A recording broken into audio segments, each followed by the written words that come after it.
Hey folks, we'll get to Zorba in just a minute. Just a quick setup for this bonus episode on melatonin. It's a very popular sleep supplement.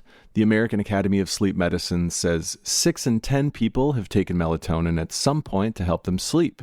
And hey, I'm one of them. I usually take the children's dose. It's about 1 milligram, and it seems to work. It seems to help me get to sleep.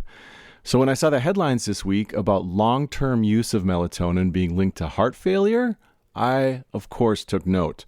This is a great example of why health literacy, something Zorba talks about all the time, is so important. There's so much information coming at us all the time, and it's difficult to know what's good science and what is just clickbait, stuff that's just there to keep our eyeballs glued to our screens. Spoiler alert, this new melatonin study might not be of much value yet, but I'll let the real doctor fill you in on why. Thanks for listening. Hi, Dr. Zorba Paster here with a rapid response to something that has grabbed the headlines about melatonin. Is melatonin bad for your heart? So let's review the study because it's not a very good study. And frankly, it's quite important that the study has not been reviewed in a scientific journal of note, that these are headlines that were grabbed about a study that is going to be reported in the future at the American Heart Association meetings. So, first issue is there a difference? So there were 130,000 adults with insomnia. This was not a double-blind placebo-controlled trial. That's very important. One group was taking melatonin supplements for a year. The other group had no record. That's important. No record of taking melatonin. And there was a 4.6% incidence of heart failure in the melatonin group, but a 2.7 incidence in the non-melatonin group. There are a couple of problems here. So first of all, you don't know if the people in the non-melatonin group were taking melatonin because the study only looked at people who got a prescription for melatonin.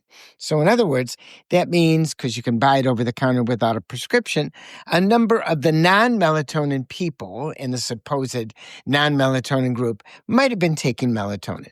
Second of all, when we look at something like this, a lot of people with heart failure actually also have sleep apnea, and sleep apnea causes heart failure, and we know that undiagnosed and untreated sleep apnea can be a problem, and many of those people actually take melatonin to get to sleep because they don't sleep very well.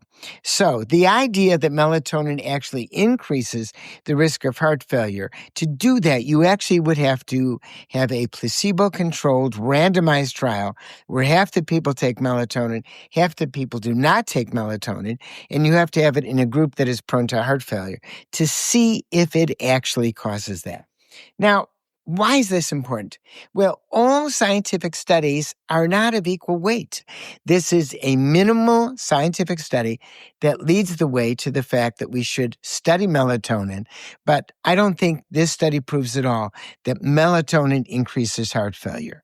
I think from a study point of view, it's of interest, but it's not important.